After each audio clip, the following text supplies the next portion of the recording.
दोस्तों, स्वागत है आपका मेरी चैनल में। आज इस वीडियो में हम जानेंगे कि अगर जीवन में कोई सफलता या कोई मंजिल को पाना है तो जीवन में अकेले ही चलना पड़ता है।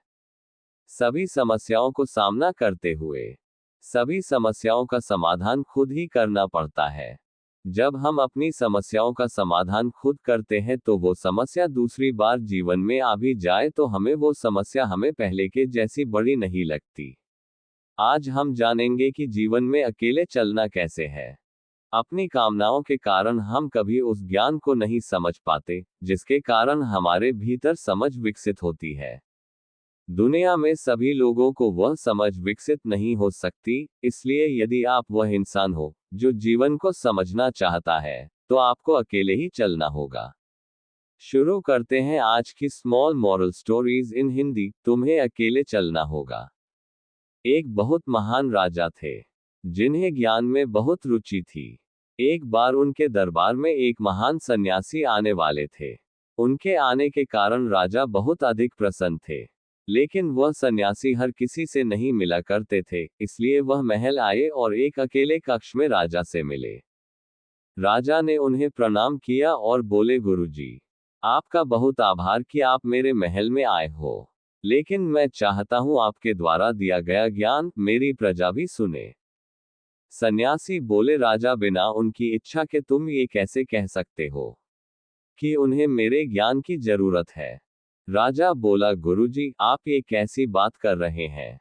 हर मनुष्य को ज्ञान की जरूरत होती है ताकि वह अपना जीवन समझदारी से जी पाए। सन्यासी बोले, ये तो तुमने ठीक कहा, मनुष्य को ज्ञान की आवश्यकता होती है, लेकिन ज्ञान तो हर जगह उपलब्ध है, फिर मनुष्य उसे क्यों ग्रहण नहीं करता? राजा बोला, गुरुजी, मुझे यकीन है कि मेरी प्रजा आपके ज्ञान को जरूर ग्रहण कर लेगी। इसलिए मेरी विनती है, आप मेरी बात को स्वीकार कर ले। सन्यासी बोले, ठीक है राजा, आप तो जानते ही हैं, मेरा निवास स्थान इस महल से बहुत दूर एक ऊंची पहाड़ी पर है। यदि आपको लगता है कि प्रजा को मेरे ज्ञान की आवश्यकता है, तो आप उन्हें लेकर मेरे निवास स्थान तक पहुंचे। आपकी प्रजा को ज्ञान प्राप्त करने के लिए इतना मूल्य तो चुकाना ही होगा। सन्यासी की बात सुनकर राजा अत्यंत प्रसन्न हो गया। वह बोला, गुरुजी, मेरी तरह प्रजा भी आपको बहुत मानती है, मुझे तो बस कहने की देर है, वे सभी आपके पास पहुंच जाएंगे। सन्यासी बोले, ठीक है राजन, आप कल ही प्रजा को लेकर मेरे निवास स्थान पर पहुंच जाना। वहां मैं उन्हें अपना अनमोल ज्ञान दूंगा। ऐसा कहकर सन्यासी महल से चले गए। सन्यासी के महल से जाते ही राजा सेनापति से बोले, पूरे राज्य में ढिंढोरा पिटवा दो कि उन्हें कल सन्यासी जी से मिलने के लिए जाना है। राजा की बात सुनकर सेनापति ने ऐसा ही किया। सन्यासी के दर्शन की बात सुनकर सभी लोग बड़े उत्सुक थे। वह किसी भी कीमत पर सन्यासी के दर्शन करना चाहते थे। प्रजा का ऐसा उत्साह देखकर राजा के अंदर आत्मविश्वास आ गया कि अब तो प्रजा के भीतर वह समझ उत्पन्न हो जाएगी जिससे कि उनका जीवन खुशहाल बनेगा। अगले दिन दूसरे दिन सुबह सभी लोग बहुत उत्सुकता से राजा रानी के साथ पहाड़ की तरफ चल पड़े। प्रजा ने राजा के साथ थोड़ी ही दूरी तय की होगी कि प्रजा को एक जगह तांबे के सिक्के दिखाई दिए। उन सिक्कों को देखकर 20% जनता तांबे के सिक्कों को बटोरने में लग गई। राजा उनसे कहने लगे, ये तुम लोग क्या कर रहे हो? इन सिक्कों को छोड़ दो, हमें सन्यासी जी से मिलने जाना है।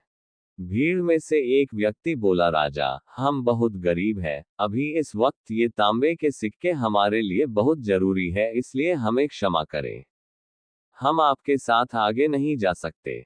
उन लोगों की बात सुनकर राजा ने उन्हें वहीं छोड़ दिया और आगे की ओर निकल पड़े। अब वह आगे बढ़े तो उन्हें एक जगह चांदी के सिक्के का ढेर दिखाई दिया। उन सिक्कों को देखकर आधी से ज्यादा जनता उन्हें बटोरने में लग गई। राजा उन्हें भी छोड़कर आगे की ओर निकल पड़े। आगे और बढ़े तो सोने के सिक्के का ढेर दिखाई दिया। सोने के सिक्के देखकर तो बची हुई जनता और भी पागल हो गई। वह उन सोने के सिक्कों को बटोरने में लग गए और अब सिर्फ राजा रानी ही बचे थे जो कि पहाड़ की तरफ जा रहे थे। अब वे पहाड़ के कुछ नजदीकी आने लगे थे कि उन्हें हीरे के आभूषण दिखे। उन आभूषणों को देखकर रानी से नहीं रहा गया और वह भी उन आभूषणों देखने लगी और वहीं पर रुक गई। मजबूरी में राजा को रानी को भी छोड़ना पड़ा और वह आगे बढ़ गए। राजा जब सन्यासी जी के पास पहुंचे तब ना प्रजा उनके साथ थी, ना सैनिक ना रानी। वह अकेले ही थे। राजा मंजिल तक पहुंच गए। राजा को अकेला देखकर सन्यासी बोले, अरे राजन, आप अकेले आए हो, आपकी प्रजा कहाँ है? मैंने तो आपकी प्रजा के बैठने के लिए सभी इंतजाम करवा लिए थे, लेकिन आप तो अकेले ही आए हो। राजा बोला, गुरुजी, जब मैं निकला था तब मेरे साथ प्रजा थी, लेकिन आते आते मैं अकेला ही रह गया। सन्यासी बोले, राजन, शायद अब तुम मेरी बात को समझ चुके होंगे कि ज्ञान मार्ग पर मनुष्य को अकेले ही चलना पड़ता है। यह इंसान के अंदर की आवाज होती है जो कि उसे इस रास्ते पर ले आती है। लेकिन संसार के लोग तो कामना, भोग और धन के लोभी होते हैं। उनके लिए ज्ञान को ग्रहण करना अत्यंत मुश्किल है। सन्यासी फिर बोले, राजा, किसी बात को सुन लेना और समझ लेना एक बात होती है और उसे अपने जीवन में उतरना बिल्कुल दूसरी बात होती है। इसलिए यदि आपकी स्वयं की इच्छा है तो आपको अकेले चलना होगा। भीड़ कभी भी एक साथ ज्ञान या समझ नहीं प्राप्त कर सकती। राजा ने सन्यासी के आगे हाथ जोड़ लिए। वह बोले, गुरुजी, अब मुझे समझ आ रहा है कि बैठने की व्यवस्था के साथ साथ अपने तांबे, चांदी, सोने और हीरो को जगह जगह रखवाने की व्यवस्था भी की थी, ताकि आप मुझे समझा सके कि जो मनुष्य धन को देखकर रुक जाता है वह फिर कभी ज्ञान की तरफ नहीं आ सकता। राजा ने सन्यासी का आभार व्यक्त किया और वह फिर अपने महल लौट गया।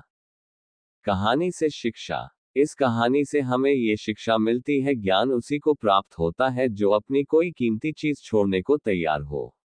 इसलिए आपको जीवन में जो भी समझ आता जाए, इस पर आप चलते जाए और किसी की प्रतीक्षा ना करें, क्योंकि हो सकता है प्रतीक्षा करने से आप भी वहीं रुक जाए। इसलिए जीवन में जो भी आपको बेहतर, सुंदर और अच्छा दिखाई देता है उसके लिए तुम्हें अकेले चलना होगा। उम्मीद करते हैं आपको हमारी small moral stories in Hindi, तुम्हें अकेले चलना होगा, पसंद आई होगी। अगर पसंद आए है तो मेरी इस वीडियो को लाइक करके अपने दोस्तों और परिवार में शेयर जरूर करना। ऐसे ही वीडियो देखने के लिए मेरी चैनल को सब्सक्राइब कर लेना। नमो बुद्धा।